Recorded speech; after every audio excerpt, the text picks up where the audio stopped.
Welcome to 101. I'm Greg Bassett, your host from the Salisbury Independent newspaper. It's a big day here at PAC 14. We're wearing our purple because Wicomico goes purple in September. And we have Stephanie Willie here to tell us more about it. Welcome, Stephanie. Thank you, Greg. It's glad to be here. So you're everywhere. I see your picture in the paper every week with more of this initiative, Wicomico Goes Purple. What is it? Tell me what this thing is. Wicomico Goes Purple is an awareness project, and what we're trying to do is start the conversation about the dangers of substance misuse and abuse in our community, particularly focused on the opioid crisis and as well as drugs, alcohol of any type. We think it's very important, and we're joining the national trend to go purple. Particularly, right. It's very important to educate our community about what resources are really available if they know someone that's struggling with addiction. So it's all about creating awareness, and we're joining a group of, about 9 other counties on the eastern shore of Maryland that are going purple. Talbot Goes Purple started it, Talbot right. County.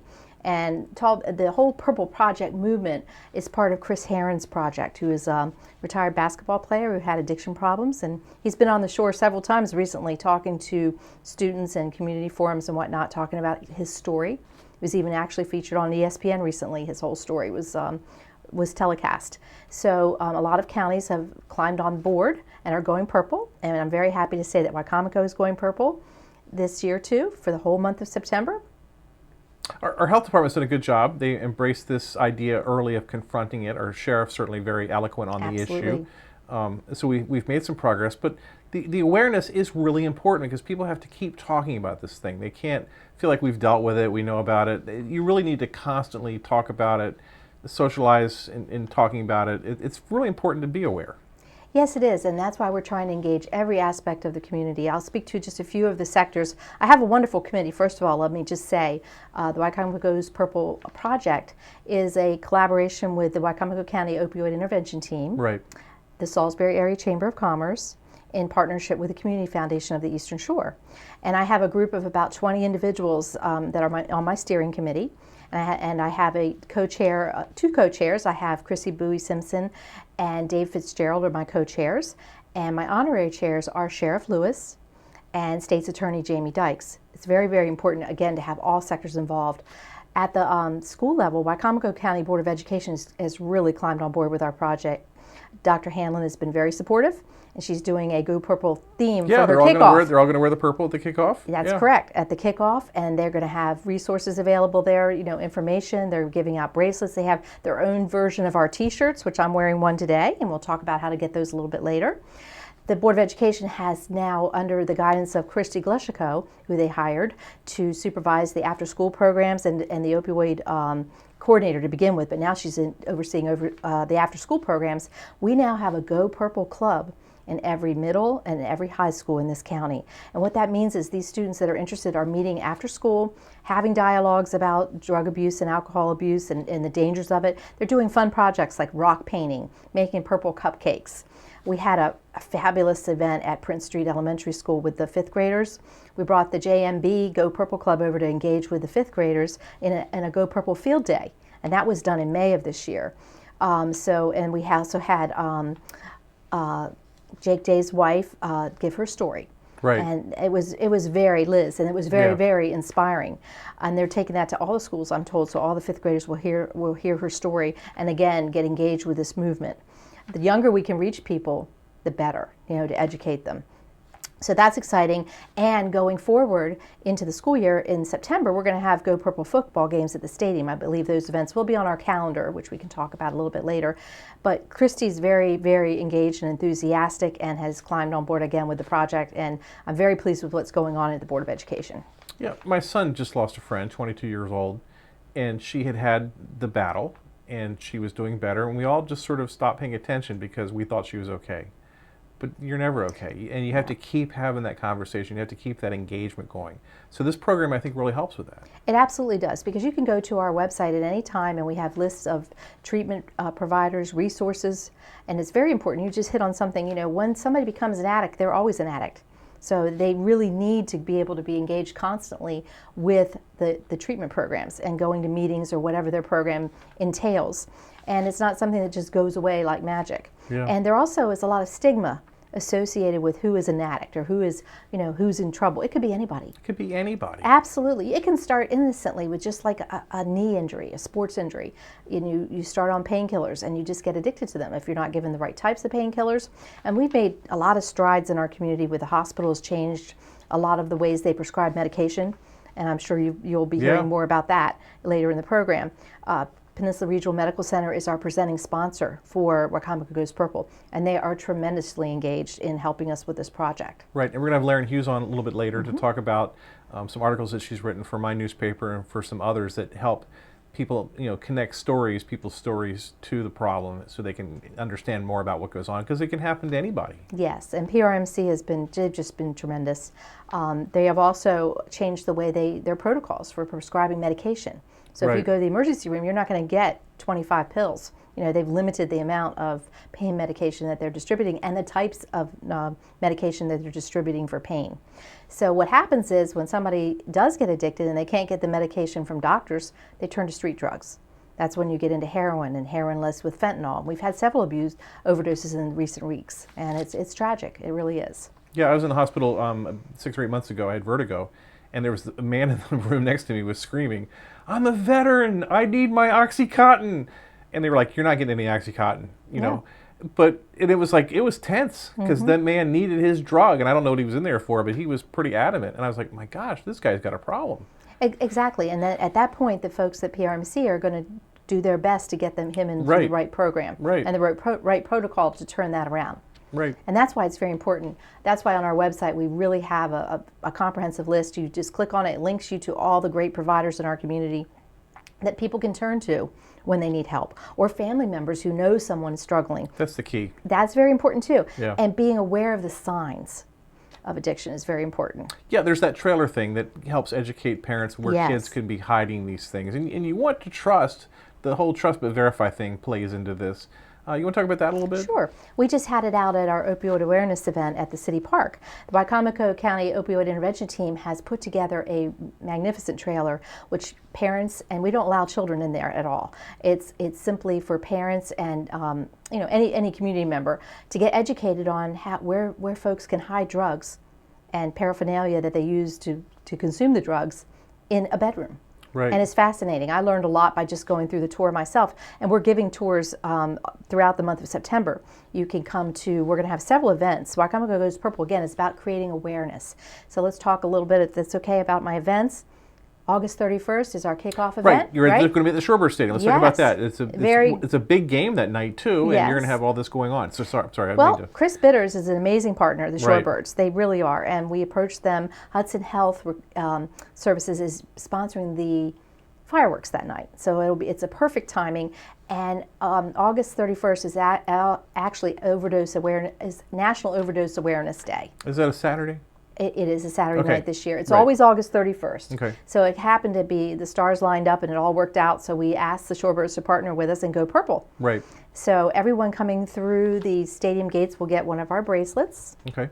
Which we have, and our slogan is awareness starts at home. And this all ties into parents being educated too about the signs of if their teenagers struggling or whomever, you know, looking for places where drugs can be hidden, that sort of thing. So the trailer will be there, but we're not going to be doing tours that night. Right. But we will be doing them at our resource fair on September 10th at Brew River. Brew River is going to be our presenting sponsor there. September 10th, that's an important one too. Yes, that's Brew River, and that's the Wicomico County Go Purple Boat Parade. Right. In conjunction with Wicomico County Yacht Club. We've asked the boats to decorate purple, much like they do at Christmas. Right. And they're going to come down the Wicomico River and do their thing, and we have a judging contest. We have some judges. We have County Executive Bobby Culver, and we have our health officer, who's wonderful, Lori Brewster. And then we have Jamie Dykes, our state's attorney, will also be judging. Excellent. So we're excited about that. and Sheriff Lewis, if I didn't mention him, of course. Excellent. Yeah, he will be a judge.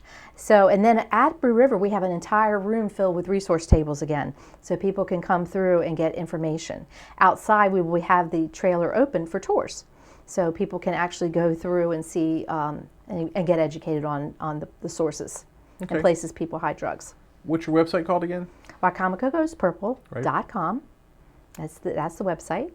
And can I talk about another cool event? Sure. We have a faith-based sector, because that's a very important partnership in our community too. Dr. George Whitehead is heading that up for me. What a great guy. Isn't he awesome? Yeah. I've known him for a very, very long time. He's a perfect person to head up this area. And that group is we're encouraging our churches to go purple. And for example, in September, Trinity United Methodist Church, my church, is going purple on September 29th. And we have other churches doing that, similar events. And I will do a mission moment that day at my services, and we'll have brochures to give out again. We're going to encouraging as many churches as possible to do that or host an informational event. Oak Ridge Baptist Church is going to host a forum at their church in the evening, a panel discussion, and that's also on our website. People can attend that. And also we're having a Night of Hope on September 13th. I'm very excited about this. And that's just solely to have scripture readings, and there'll be praise band there, and we're going to have a candlelight ceremony, and that'll be at the amphitheater, 6 o'clock to 7:30. Excellent. And the trailer will be there too. We'll have some resource tables there, and that gives folks a chance to come out and worship together in a way, in an ecumenical service atmosphere. It won't be any sermons or anything, but we'll have a few testimonials. We're going to have a lot of scripture, and we're going to have some music.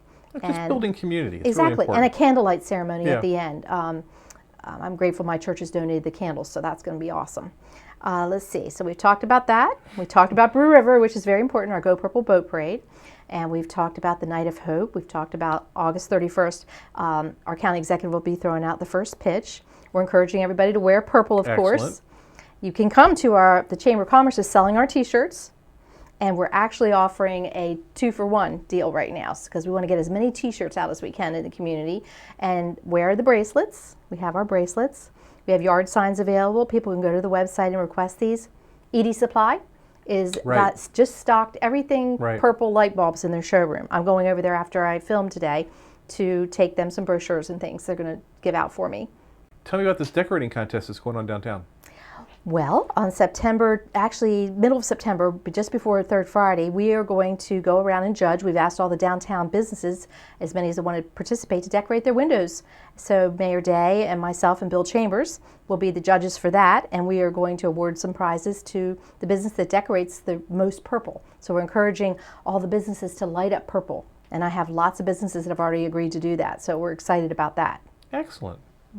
She's Stephanie Willie. She's Wicomico Goes Purple. Check out her website and attend these events. It's really important for our community. Thanks for being here today. You're welcome. Joining me now in the studio is Diane Hyde from Peninsula Regional Medical Center. Welcome. Thank you very much, Greg. Now, in all this opioid discussion in Wicomico Goes Purple, there's certainly a mental health element that's involved in all this stuff. So explain to me how the hospital gets involved beyond just the medical doctor type stuff. Yes, absolutely. When the patients come into the emergency department, a lot of times they present with a behavioral health and a dual diagnosis of behavioral health and a substance abuse disorder. We have our behavioral health inpatient unit. It's a 13-bed unit for adults, and that's for more acute care. And then a nice step-down program is the partial hospitalization program for adults, and that is Monday through Friday, 8:30 to 3, where it's more intensive behavioral health treatment, but they can remain in the community. And then a step down from that is the Rebecca and Leighton Moore Child and Adolescent Outpatient Unit, which actually serves children, adolescents, and adults. And that is for therapy and medication management. Yeah, now I know that's an aspect that the hospital's really been promoting more, and the Moores have been such great supporters. What a great asset that's been. Yes, they are absolutely wonderful. And also, we just received approval recently to move forward with the Child and Adolescent Inpatient Unit for serving the children, so that's wonderful too. So I know when people come in and they have these problems, they're kind of confused about what's happening to them. They're probably not able to make good decisions. What kind of stuff do you all see? Oh, we see everything. I mean, they experience so many different things with their family life and school and everything, and we just try to help them with the therapy and the medication management if needed, and and it really helps them and makes a huge difference. It really does. Do people seem to have a support network, or do you help them build one? How do you work with the people who are supposed to be supporting these people in need? We can help them build the support network, and actually there is a NAMI support group that is at PRMC the last Tuesday of every month, which is a wonderful support group for the caregivers that are caring for their loved ones with the behavioral health disorders. So that's a wonderful support group we have too. Is this sort of a thing where if you build it, they'll come, like now that we have a program in place, we can see how much damage there is out there?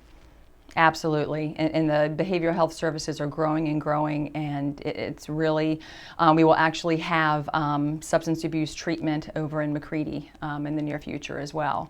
And it's behavioral health services are growing, and it's just, we're definitely seeing a lot. What do you see? What alarms you the most of what you encounter?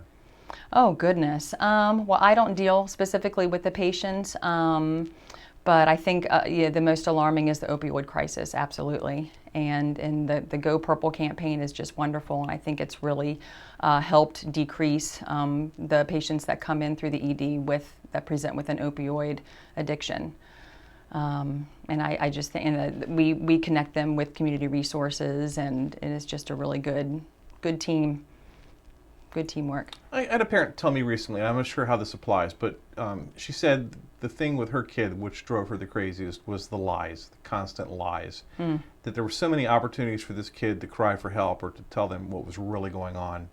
And either she didn't foster the environment that her kid could be honest, or the kid for some stigma reason couldn't be honest. You want to talk about that at all?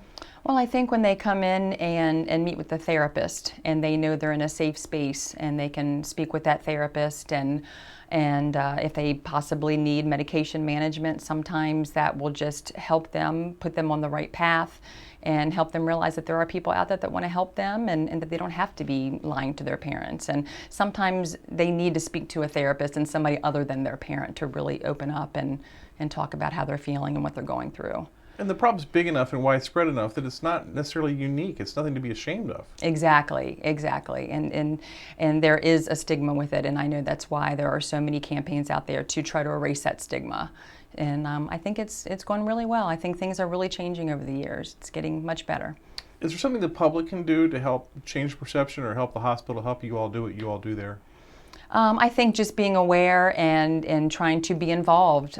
There's the Race to Erase in the spring, which is a wonderful 5K mental health expo, just to get involved and to open your mind to the resources that are around you, and to know that it's okay. A lot of people have the physical and the mental challenges. It's funny really you okay. mentioned that, because they had it last year and there was like 30 people there, and I didn't understand really what was going on. But this year there were about 400 people that were at that thing in downtown Salisbury, and it really raised awareness. It was really a success. Yes, it was absolutely wonderful. A ton of people there. I was there representing behavioral health.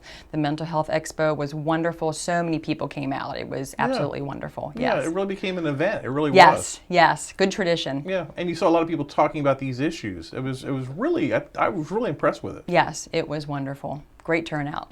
Our co-team here locally has gotten a lot of great accolades. They've done a great job, one of the best in the state. Other groups have come in to look at the co-team. And you all at the hospital work very closely with the co-team. Yes, we do. And tell me again what COAT stands for. I'm sorry. It's Community Outreach Addictions Team. Right. And we started collaborating with them.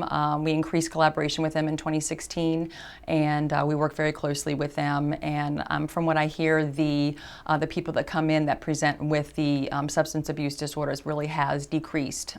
Thanks for that collaboration with the COAT team. Right. Yeah, they're getting ahead of these issues, and yes, and they know before problems even develop that they're going to develop, and they're able to tackle it. That's what I understand from it. Exactly. You're exactly right. It's a wonderful program, and we work very closely with them, and I really believe it's making a difference. And it seems like it was kind of a risk for the county to kind of create that kind of thing and expect the hospital to embrace it the way that it has. So that all these different entities are actually working together in our community. Yeah, it has worked out tremendously well, and we are, like I said, have very close collaboration with them, and it's really making a difference. It really is. What does the public not know that they need to know about all this? sometimes you just need that tough love. It may not always be an easy situation, but you love them and you want to help them, and sometimes you just need to get the help they need, whether they want it or not. And I think that can really make the difference. And hopefully they will understand in the long run that it really is helping them.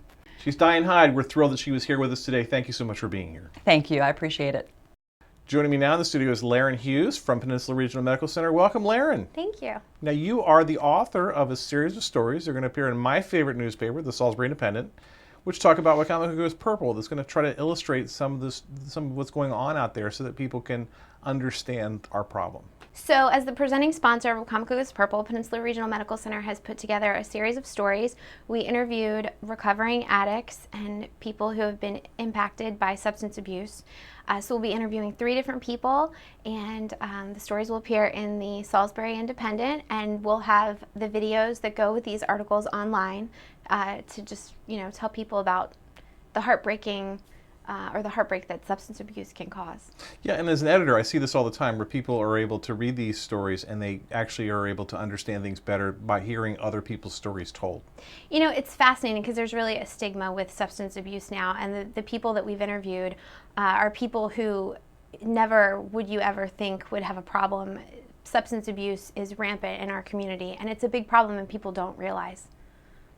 What's cool to me about what the hospital does is that it identifies problems in the community and tries to alert people and do preventative health care, which is so much of what your job is. We all know about doctors that solve the problems once they occur, but you're out there doing things in advance, and it's really cool. So we've seen a lot of people come through the emergency department dealing with substance abuse and behavioral health issues. The numbers are high. People are dying of this every day. It's a disease, and we need to teach people that they need to step forward and try to get help if they're dealing with this. They're not alone in the battle, and I think that's why a lot of people don't go get help, because it's scary. People judge and they form an opinion about you, but the best thing that you can do is tell somebody that you love so you can get the help that you need. Yeah, I see that with some of the elected officials I deal with all the time. They don't really understand the problem unless they've had someone that they know experience it. And then they seem to have a different sort of an attitude. I noticed the debate recently about the Poplar Hill Correctional Center. The idea of converting it to a treatment center was resisted because there just wasn't a fundamental understanding of what needs to be done in terms of a therapy. A lot of the people that we've interviewed for these stories, the reason that they're clean today is because they've had their loved ones walk them through it. You have to be given some tough love and an ultimatum sometimes to understand that you need to get help. And these people that I've had the opportunity to talk with, they've had loved ones go through it if they aren't the ones going through it themselves. And it wrecks you. It was a very emotional process talking to these folks and getting them to tell their stories. And I can't even imagine what they're going through. And I think that's part of the problem. I think it's easy for us as a community to sit back, and if it hasn't impacted you, then you don't feel compelled to do something about it, like you said. But we have to band together and address this because people are dying every day. Yeah, I get cynical about it. A friend of mine, a very good friend, a peer of my son's, just passed away last week from this. And it was one of those things where the family, just from what I can see, did everything right. Confronted it, negotiated it, treatment, and we had just heard recently that she was doing great, and we all just sort of rested because she's doing great now. And then tanked, and then it happened.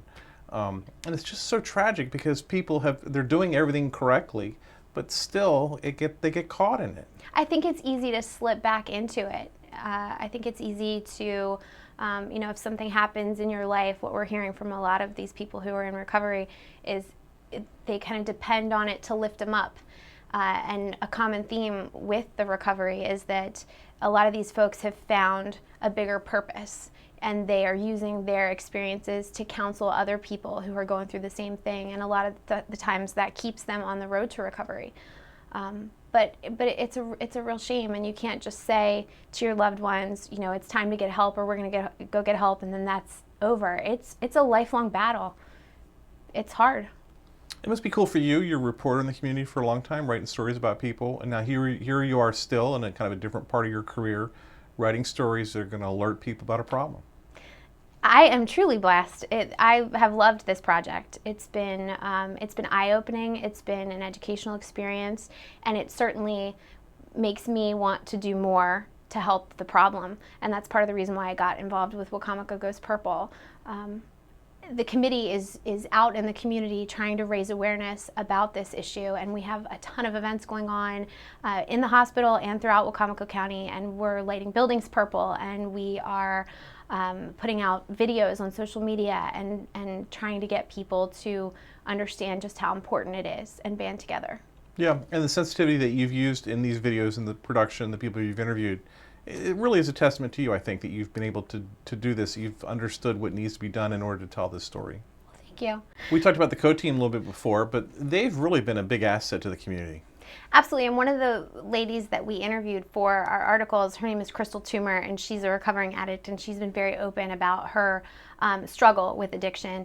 And she is a member of the Wicomico County Community Outreach Addictions team, and she actually goes into the emergency department with her peers and talks to people who are dealing with addiction, who have been given a diagnosis of substance abuse or have had a positive drug test.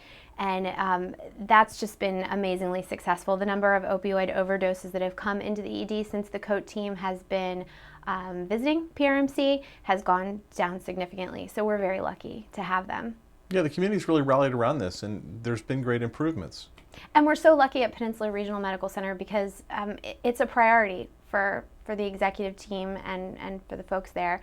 You know, we want to treat everybody and get them better and make sure that we can do as much as we can to battle this. Now, you're a mom, you've got 2 young boys. You're about to do some hard parenting on this issue.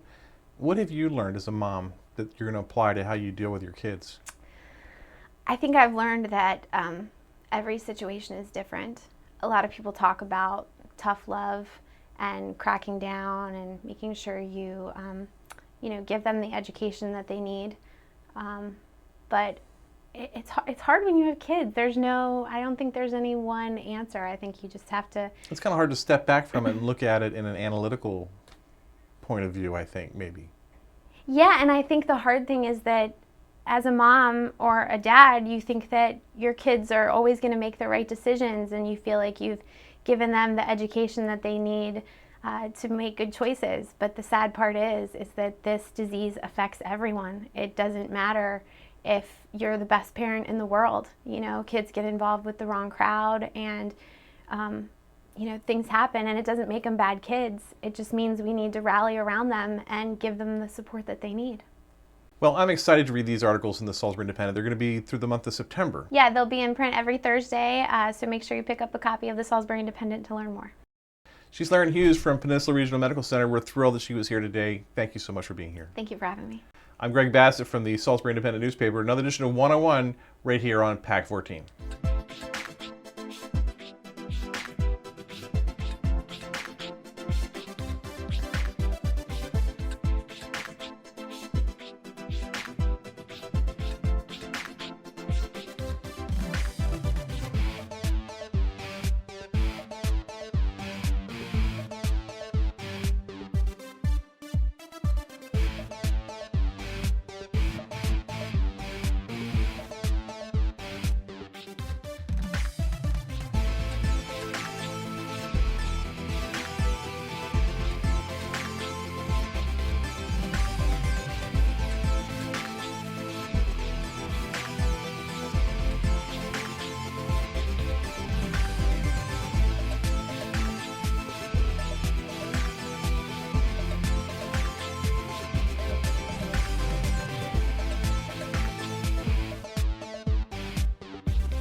First Shore Federal is proud to support PAC 14 and one-on-one. We'd encourage every business to support PAC 14 and pick a program and support it, and let's make a difference.